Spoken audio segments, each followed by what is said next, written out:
You know, I'm gonna get slaughtered for this review. Well, hello, it's your gal ZomBean back at it again with some more Hallobean content. And today we're gonna do another makeup and review type thing. Today's gonna be a little bit different than the other two videos that I've done. If you haven't watched those videos, then go check them out. I'll put a link down below or something. I don't know. This one's a little bit different because rather than doing one on a crime case, I'm gonna be doing this review on a fictional series. And the one that I've chosen is Netflix's Dark. Similarly to my other reviews, I haven't looked up much regarding what other people thought of this. I purposely do that whenever I watch anything. I try and avoid looking up reviews. To be truthful, I don't care what people think. No, I'm kidding. I don't like having this pre-existing idea of what to expect and quality-wise. I rather just throw myself into it and just see whether I like it or not. But that being said, you shouldn't do what I do, and in fact, you should just watch this review. And of course, I'm not just going to be doing a review. I'm also going to be doing some kind of Halloween makeup because I'll be damned, it is Halloween, it's October, it's spooky month, we gotta be doing this kind of stuff. So the Halloween makeup that I'm going to be doing is a nice stitched lip, which I have done before. It's very simple, it's very easy, you can do it, it's stupidly easy to do, which is why I'm doing it. Bringing you in a little bit closer.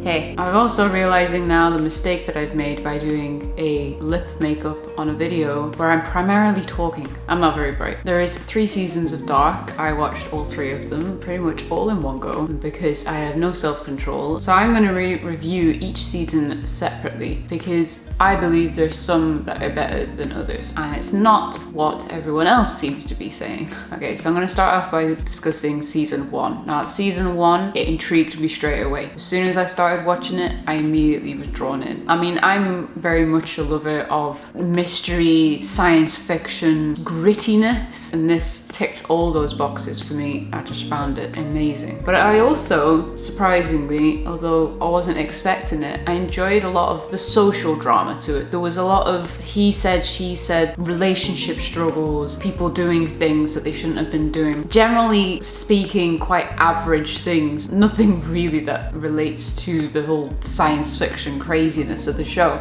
and I actually really enjoyed that as well, which surprised me. It added more depth to the characters. I felt like each character was important in the story. There's sometimes this problem where some characters kind of become more important than others, and then, you know, you find it difficult to go from story arc to story arc and like keep interest. There was a lot of characters in this, and each of them had their own story arc that was interesting. And then as the season went on, it got better and better, and then all of a sudden at the end, I felt myself instantly wanting to move on to season 2, which is the perfect ending to a season. It's so intriguing, it's so mysterious, you genuinely wanted to see more. So then we move on to season 2. Now season 2, in my opinion, started off very, very strong, similarly to the end of season 1, and then it started to go a little bit downhill from that point onwards. So I, out of curiosity from that point, did then look up the show and to see what other people thought, and it seemed to be a general consensus. People absolutely loved those final episodes of season 2, and I didn't.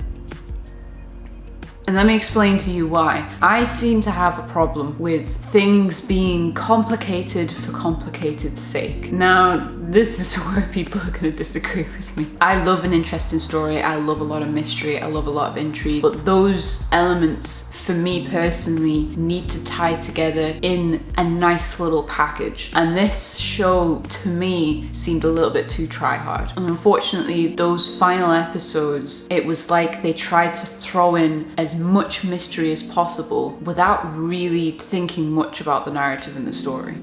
So then it brings us on to season 3. Now season 3, people are gonna hate me for this, but season 3 lost me completely. Complicatedness, don't get me wrong, I absolutely love it. What I don't like is when shows do it on purpose just to try and be as quirky and as mysterious as possible. Trying to purposely complicate it as much as possible just for the sake of it. And I felt like that this show started to fall into that trap in season 3. It got very complicated at the end of season 2. It left me feeling very, whoa, what is this? There's a lot of information here, and I don't feel like season 3 wrapped it up in a satisfying way for me. But ultimately, it still was a good storyline. It still very much was enjoyable, and it still, to an extent, had a good ending. But unfortunately, for me personally, I felt like they could have gone darker. The irony. The ending was a little bit too positive for me. But I think the biggest problem that I had with season 3, and for a while I couldn't quite put my finger on it because I was starting to get a little bit bored, a little bit disinterested, and I realized it was because of the characters. The most entertaining characters for me personally were the adults, and I'm not sure if that's because of the characterization, but I found that the main characters were a little bit bland. I didn't care enough about them. I think that's the problem. I didn't really connect with them. I just kind of saw it as a, oh, here they go again, they're getting confused again, and they're doing stuff again, and they're going round in circles again, and oh dear, like it's bad. And unfortunately, when you don't care enough about the characters, it kind of brings you out of the story, and it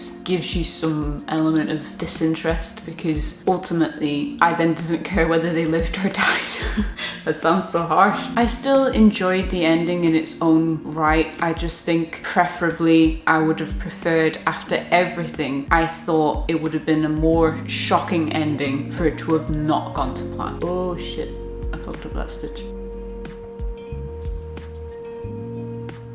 I will, however, have to give it absolutely top marks for the artistry of it. Filming, the editing was absolutely spectacular. You knew straight away that a lot of care and a lot of tension had gone in with the cinematic aspect to it, and that I will certainly give it top marks for. So overall, I would give the show an 8 out of 10. It loses 2 marks for being too complicated and too convoluted for my dumb brain, okay? As always, if you like this video, then don't forget to hit that like button. If you want to see more Hallobean content, then go hit that subscribe button. If you want to keep up to date with my spooky adventure, then hit that bell icon and you will get notified of all my videos.